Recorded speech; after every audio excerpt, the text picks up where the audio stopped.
Good morning, Grace Harbor. It's Dan. Happy Friday. I can't believe it, but it's actually supposed to hit 50 degrees today. It's been overcast and dreary all week, but the clouds are supposed to break at some point today with a beautiful weekend to come. Well, today is not only the end of this week, but it's also the end of a series we've been in for the last 6 weeks exploring different spiritual practices.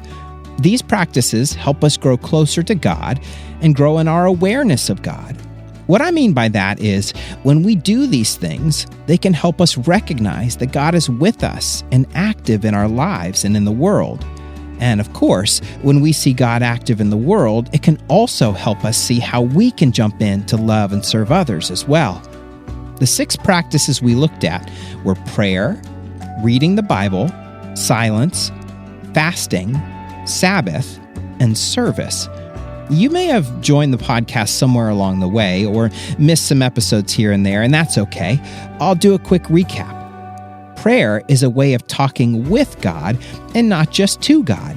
So, while we can always stop and talk to God anytime, it's also important that we take time to listen for however God may want to communicate back to us. Reading the Bible isn't always easy, but when we read it and study it, especially with others who are also seeking to know, love, and trust God, we grow in our wisdom and understanding. The practice of silence is meant to quiet down all the noise, both around us and inside of us, so we can better hear and respond to God's voice in our lives. Fasting is giving something up on purpose for a period of time. One of the main reasons we might do that is to show both God and ourselves that the things we crave, like TV time or our morning cup of coffee, are things we enjoy, but not actually things we need. Sabbath is about making time for rest, not just because we need it, but because it's a gift from God. We can take breaks, trusting that God is ultimately the one who holds all things together. And finally, this week, we talked about service being love in action.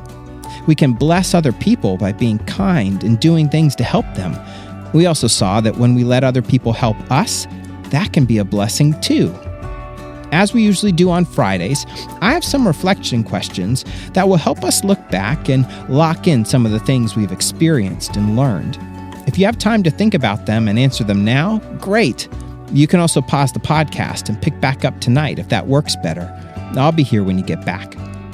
The first question is, which of the 6 practices seems easiest for you and which seems hardest? Remember, your options are prayer, reading the Bible, silence, fasting, Sabbath, and service. When you have your answer, share it with your family.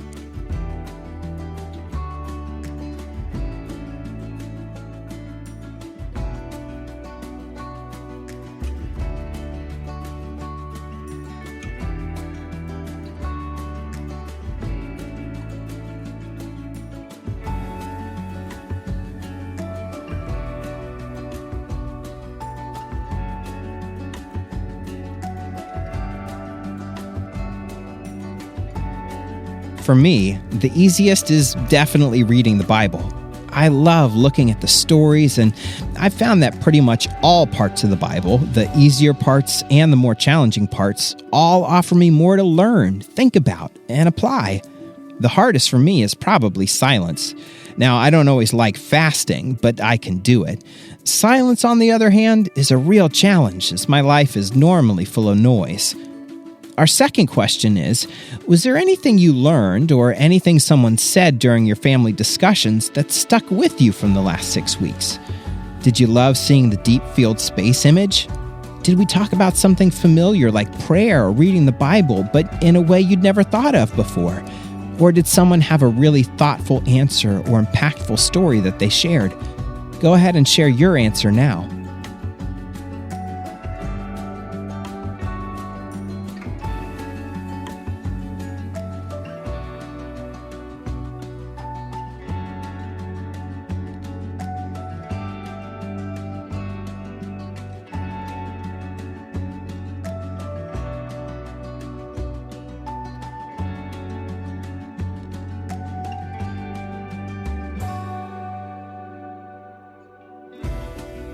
I think the thing that impacted me the most was more of a general idea. We don't practice any of these things to earn God's love or to try to prove that we're good people. Rather, these practices are tools that God has gifted to us to help strengthen our relationship. Okay, our final question is, are any of the practices things you'd like to try to do more of now that you better understand them? Maybe you've said prayers before, but you're excited by the idea of listening for God to respond. Or maybe you've never heard of silence as a practice before, and you want to start by trying a minute or two at a time. Take a few moments to share your answer now.